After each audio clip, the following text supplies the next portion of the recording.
ನಮಸ್ಕಾರ ವೀಕ್ಷಕರೇ, IPL 2024 17ನೇ season ಶುರುವಾಗಲು ಇನ್ನೇನು ಒಂದು ವಾರವಷ್ಟೇ ಬಾಕಿ ಇದೆ. ಈಗಾಗಲೇ RCB ತಂಡದ ಪ್ರಮುಖ ಆಟಗಾರರು ಬೆಂಗಳೂರಿಗೆ ಆಗಮಿಸಿ ಕಠಿಣ ಅಭ್ಯಾಸದಲ್ಲಿ ನಿರತರಾಗಿದ್ದಾರೆ. ಹಾಗಾದರೆ ಯಾವೆಲ್ಲ ಆಟಗಾರರು ಇದುವರೆಗೆ RCB ತಂಡಕ್ಕೆ ಸೇರಿಕೊಂಡಿದ್ದಾರೆ, ವಿರಾಟ್ ಕೊಹ್ಲಿ ಅವರು ಯಾವಾಗ ತಂಡಕ್ಕೆ ಬಂದು ಸೇರಿಕೊಳ್ಳುತ್ತಾರೆ, ಇದರ ಬಗ್ಗೆ ಸಂಪೂರ್ಣ ಮಾಹಿತಿಯನ್ನು ಈ ವಿಡಿಯೋದಲ್ಲಿ ತಿಳಿದುಕೊಳ್ಳೋಣ. ದಯವಿಟ್ಟು ವಿಡಿಯೋ ಕೊನೆಯ ತನಕ ನೋಡಿ ಮತ್ತೆ ಇತರೆ RCB ಫ್ಯಾನ್ಸ್ ಗಳಿಗೂ ಕೂಡ ಶೇರ್ ಮಾಡಿ. ಅದಕ್ಕೂ ಮುನ್ನ ವೀಕ್ಷಕರೇ, ನೀವು ಕೂಡ ವಿರಾಟ್ ಕೊಹ್ಲಿ ಅವರ ಅಭಿಮಾನಿಯಾಗಿದ್ದರೆ ಈ ವಿಡಿಯೋಗೆ ಒಂದು ಲೈಕ್ ಮಾಡಿ. ಮತ್ತೆ ನಿಮ್ಮ ಪ್ರಕಾರ ಈ ಬಾರಿಯ ಸೀಸನ್ ನಲ್ಲಿ ವಿರಾಟ್ ಕೊಹ್ಲಿ ಮತ್ತೆ ಫಾಫ್ ಡು ಪ್ಲೆಸಿಸ್ ಅವರಲ್ಲಿ ಯಾರನ್ನು RCB ತಂಡದ ನಾಯಕನಾಗಿ ಮಾಡಬೇಕು ಎಂದು ನಮಗೆ ತಪ್ಪದೇ ಕಮೆಂಟ್ ಮೂಲಕ ತಿಳಿಸಿ. ವೀಕ್ಷಕರೇ, ನಿಮ್ಗೆಲ್ಲ ಗೊತ್ತಿರುವ ಹಾಗೆ ಮಾರ್ಚ್ 22ರಿಂದ ಈ ಬಾರಿಯ IPL ಶುರುವಾಗುತ್ತಿದೆ. ಮತ್ತೆ ಈ ಬಾರಿಯ IPL ನ ಉದ್ಘಾಟನಾ ಪಂದ್ಯದಲ್ಲಿ RCB ತಂಡ ಬಲಿಷ್ಠ ಚೆನ್ನೈ ಸೂಪರ್ ಕಿಂಗ್ಸ್ ತಂಡವನ್ನು ಚೆನ್ನೈನ ಚೆಪೋಕ್ ಕ್ರೀಡಾಂಗಣದಲ್ಲಿ ಎದುರಿಸಲಿದೆ. ಸದ್ಯ ಚೆನ್ನೈ ತಂಡ ತುಂಬಾ ಬಲಿಷ್ಠವಾಗಿರುವುದರಿಂದ RCB ತಂಡಕ್ಕೆ ಈ ಪಂದ್ಯವನ್ನು ಗೆಲ್ಲಬೇಕಾದರೆ ಸಾಕಷ್ಟು ಪೈಪೋಟಿ ನೀಡಬೇಕಾಗಿದೆ. ಅದಕ್ಕಾಗಿಯೇ ಈಗಾಗಲೇ RCB ತಂಡದ ಪ್ರಮುಖ ಆಟಗಾರರೆಲ್ಲ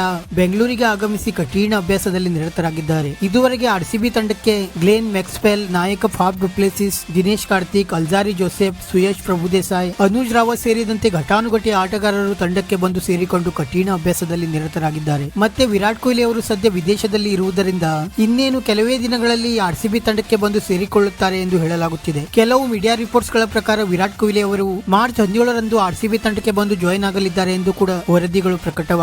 ಮತ್ತೆ IPL ಶುರುವಾಗುವ ಮುಂಚೆ RCB ತಂಡ ಅನ್ಬಾಕ್ಸಿಂಗ್ ಇವೆಂಟ್ ಕಾರ್ಯಕ್ರಮವನ್ನು ಆಯೋಜಿಸಿದ್ದು, ಈ ಕಾರ್ಯಕ್ರಮ ಮಾರ್ಚ್ 19ರಂದು ಬೆಂಗಳೂರಿನ ಚಿನ್ನಸ್ವಾಮಿ ಕ್ರೀಡಾಂಗಣದಲ್ಲಿ ನಡೆಯಲಿದೆ. ಮತ್ತೆ ಅನ್ಬಾಕ್ಸಿಂಗ್ ಇವೆಂಟ್ ಕಾರ್ಯಕ್ರಮದಲ್ಲಿ RCB ತಂಡ ಕಳೆದ ಬಾರಿಯಂತೆ ಈ ಬಾರಿಯೂ ಕೂಡ ಹೊಸ ಜರ್ಸಿ ರಿವೀಲ್ ಮಾಡಲಿದೆ. ಮತ್ತೆ ಇದೇ ಕಾರ್ಯಕ್ರಮದಲ್ಲಿ AB ಡಿವಿಲಿಯರ್ಸ್ ಅವರ ಬಗ್ಗೆಯೂ ಕೂಡ ಹೊಸ ಅನೌನ್ಸ್ಮೆಂಟ್ ಘೋಷಣೆ ಮಾಡುವ ಸಾಧ್ಯತೆ ಇದೆ ಎಂದು ಕೂಡ ಹೇಳಲಾಗುತ್ತಿದೆ. ಕೆಲ ಮೂಲಗಳ ಪ್ರಕಾರ AB ಡಿವಿಲಿಯರ್ಸ್ ಅವರಿಗೆ RCB ತಂಡ ಈ ಬಾರಿ ಬ್ಯಾಟಿಂಗ್ ಕೋಚ್ ಹುದ್ದೆಯನ್ನು ನೀಡುವ ಸಾಧ್ಯತೆ ಇದೆ ಎಂದು ಹೇಳಲಾಗುತ್ತಿದೆ. ಮತ್ತೆ RCB ನಾಯಕ ಫಾಫ್ ಡು ಪ್ಲೆಸಿಸ್ ಅವರು ಈಗಾಗಲೇ ಭರ್ಜರಿ ತಯಾರಿಯಲ್ಲಿ ನಿರತರಾಗಿದ್ದು, ಡು ಪ್ಲೆಸಿಸ್ ಅವರು ಅಭ್ಯಾಸ ಮಾಡುತ್ತಿರುವ ವಿಡಿಯೋ ಒಂದನ್ನು RCB ತಂಡ ತನ್ನ ಸೋಷಿಯಲ್ ಮೀಡಿಯಾ ಖಾತೆಯಲ್ಲಿ ಶೇರ್ ಮಾಡಿಕೊಂಡಿದೆ. ವೀಕ್ಷಕರೇ, ಇದಾಗಿತ್ತು ಸದ್ಯದ RCBಯ ಚಿಕ್ಕ ಅಪ್ಡೇಟ್. ಇದೇ ರೀತಿಯ RCBಯ ಪ್ರತಿಯೊಂದು ಸುದ್ದಿಗಾಗಿ ಈ ವಿಡಿಯೋಗೆ ಒಂದು ಲೈಕ್ ಮಾಡಿ ಮತ್ತೆ ನಮ್ಮ ಈ ಚಾನೆಲ್ ಅನ್ನು ಸಬ್ಸ್ಕ್ರೈಬ್ ಮಾಡಲು ಮರೆಯಬೇಡಿ.